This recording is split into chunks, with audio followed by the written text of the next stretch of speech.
So, if you don't mind me asking, Tennyson, Yes. concerning this whole gathering, that is the UNEA.6 or UNEA6, how is this really relevant and what's its importance? Thank you very much, Ian. Well, the UNEA6 session, as the name suggests, really this is the United Nations Environment Assembly.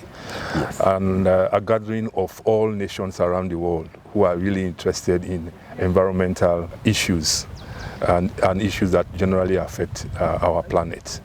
So World Animal Protection as an organization finds relevance in that space.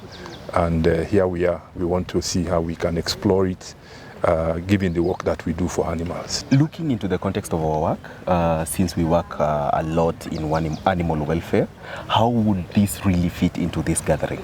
Well, a good question. As you know, animal welfare is a subject that still needs to be well understood by the entire world.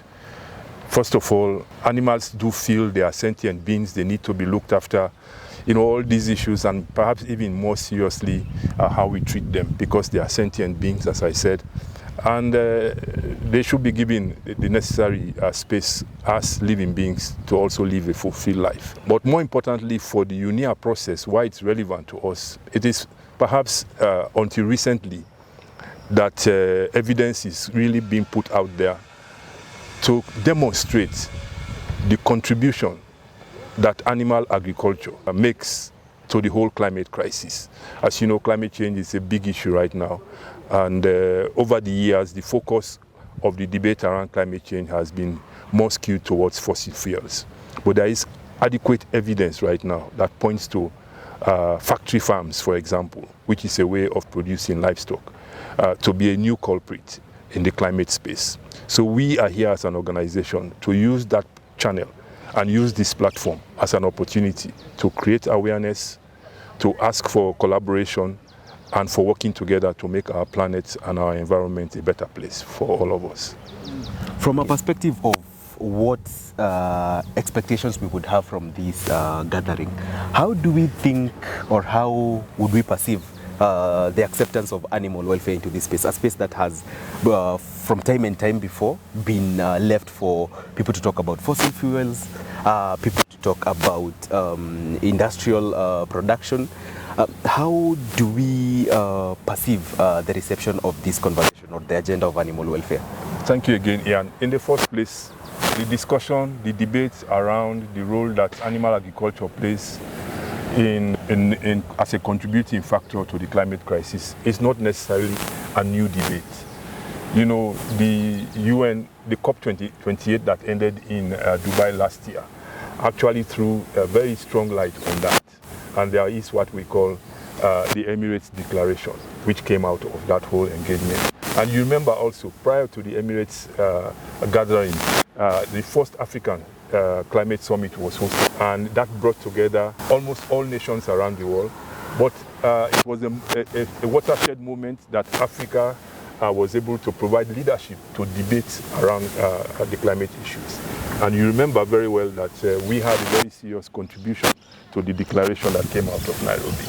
So given that background, UNEA6 is not necessarily going to be the first time when the climate conversations are going to be presented from a animal welfare point of view. So we hope that it will be a continuation of the discussions that were in Dubai, the discussions that were here in Nairobi sometime last year, August as a matter of fact, last year. So it's a continuation. And the strategy that we must employ is we must continue the momentum, continue to engage civil society, all of us, government, because the time is now. If you thought that the climate problem is not real, then please know it's real.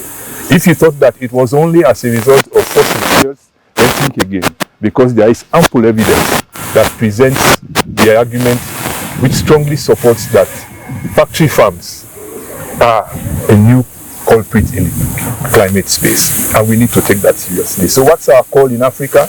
That we don't allow factory farms to take a foothold on the continent. We are not like the developed economies like the US, the Netherlands, and all these other countries, China, where the problem is even serious already. So Africa needs to take advantage of where we are. We don't necessarily need to industrialize our agricultural system to feed ourselves. Yes, and that's why we are calling for sustainable livestock production systems to be supported. Already, our smallholder systems provide 70% of the food we consume in Africa. So we don't need to industrialize to solve our problems. That's the argument we are presenting. And we hope that we will get a lot of support on this, because the triple planetary crisis is here with us. Biodiversity loss is here with us, climate change is here with us, and environmental pollution is here with us. We need to take action now, because we don't have time. Looking at the whole agenda of animals being included into these conversations, who are the key stakeholders who would be involved or who are expected to help drive this process, as well as what would their involvement entail? Yeah, this is the United Nations General Assembly, Environmental Assembly. So the UN is here. And once the UN is here, it implies the whole world is here. Once the whole world is here, it implies Africa is here. If Africa is here, the countries are here, the citizens are here. So everybody is here. So that's one unique opportunity. Yes, this is something that has been on the agenda for a while now, but this is another platform that can be explored, that needs to be explored.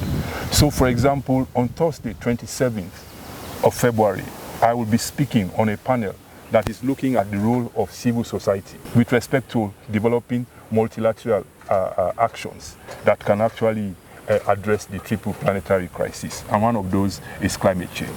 And World Animal Protection is coming with an argument that makes connection between factory farms and climate change. And as I've said to you before, the conversation on climate change, unfortunately, for far too long has only focused on fossil fuels. But evidence suggests that a new culprit called factory farms is here with us. And we need to bring that into the conversation, and that's going to happen. So I'll be speaking on that platform on the 27th. It will be interesting for you to tell people that they need to connect either virtually or come physically to the room. There will be a green room where, as part of the CSO engagement, we will be there. There will be about 6 or 8 of us on that panel. It's organized by Nature for Justice, ANAW, and Compassion World Farming. And this is really the space that we need to explore, and more of this for that matter, because animal welfare is indeed a matter of interest and should be for all.